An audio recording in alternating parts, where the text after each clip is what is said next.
the moment it was the process on which it was rolled out. So basically, we're just here, la-di-da, right? Just another Tuesday, just another Wednesday, and then all of a sudden this deal was announced. And it was almost as though it was set in stone, everything was decided. And that we're already coming here, we're coming to these things, the concessions have been set, no community input. And so understandably, I think, and justifiably, a lot of people in the community were very concerned because they didn't understand the details of the deal, and the community itself didn't feel like they had a say in what was going on. So folks are saying, oh, 70% of the city approves, 80% of the city approves, but the 20% perhaps of the city that doesn't approve were my constituents, were the community that this was getting put into. And so what I believe is not about being pro-Amazon coming or anti-Amazon coming, but setting up a deal that works for us. And that was my concern, because people say 25,000 jobs, and when we started to dig around and sniff around and to say, okay, 25,000 jobs, where does that number come from? It turns out the number was kind of, to us, was kind of like pixie dust. Like, we were trying to figure out what kind of jobs are these? Are these jobs coming to our community? Are we going to be setting up educational opportunities to get our kids prepared for these jobs? And what we kept finding was like, no, no, no, no, no. And so the biggest thing was that people were saying 25,000 jobs at $150,000 average, which has never happened anywhere. And so I was concerned about those numbers. I was concerned about the veracity of it. I was concerned about what we were giving away and the fact that there was no penalty. If they didn't deliver on creating those jobs, there was no penalty for it. So and it wasn't just tax breaks. We're talking about $500 million in capital investments. We were putting in $500 million in actually building the Amazon campus for them as a city, as the public. And so my question is, all right, I understand deals. If we're going to do that, what are we going to get in return? And so what happened was that Senator Janaris was appointed to the board to negotiate with Amazon, because this was a state issue, right? I just vocalized my concerns, but this was ultimately down to the state. So Senator Janaris was named to the board to help negotiate with Amazon, and what we found was that he asked for a little more money for local schools. He asked for any sort of negotiations here in the community, and what we're told was that it was just, no, take it or leave it. And that, if we're gonna come into a community, we have to be part of that community.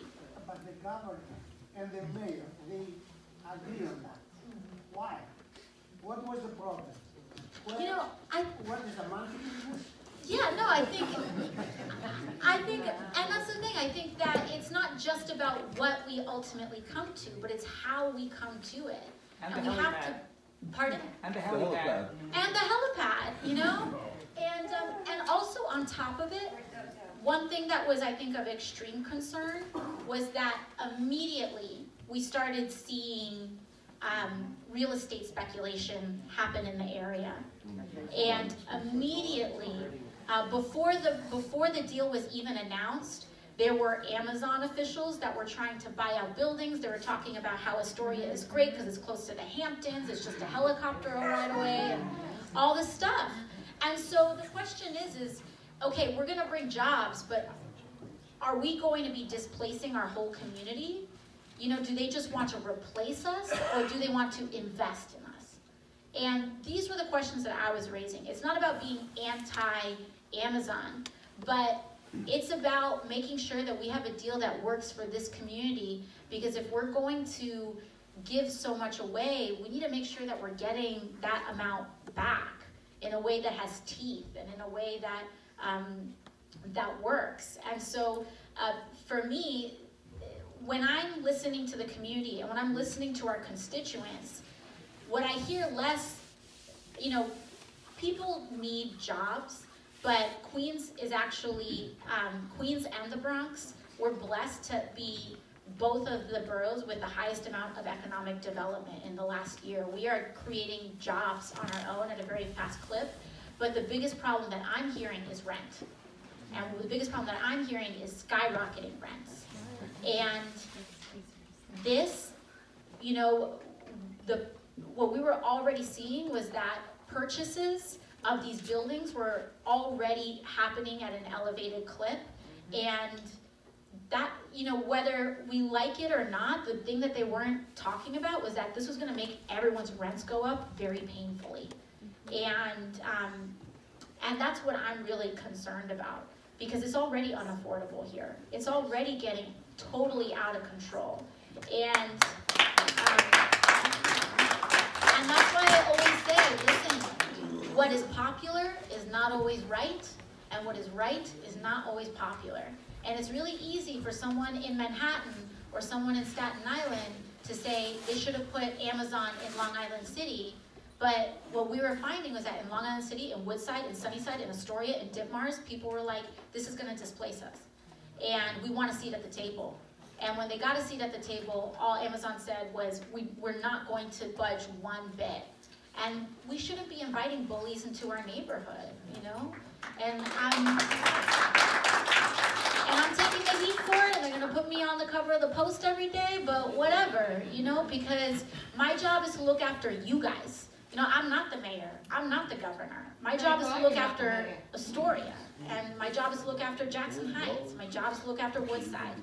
And if Astoria and Jackson Heights and Woodside say this is something we're concerned about, it's my job to listen. And, you know, that was the position that I took, and I may have gotten heat for it, I may continue to get heat for it, but you always have to ask that question, where's the beef? You know, when it comes to those jobs, where's the beef? Show me the books, open it. And there was no beef there, you know, there was nothing there. And that was my concern. There was very little proof that these promises were rooted in reality. And if they were willing to give us evidence, that's a whole other story. But we're asking for very, very basic things. We're asking them to work with CUNY so they could train our kids to get these jobs. And even that was like what they were willing to give was so little compared to what I believe we were offering. And we saw a mirror, because in Wisconsin, they gave $4 billion to Foxconn, and they took the money and they ran. The jobs aren't there. They got totally fleeced. And this has been happening. And that was my concern. And so I thought these concerns were valid, but you know what?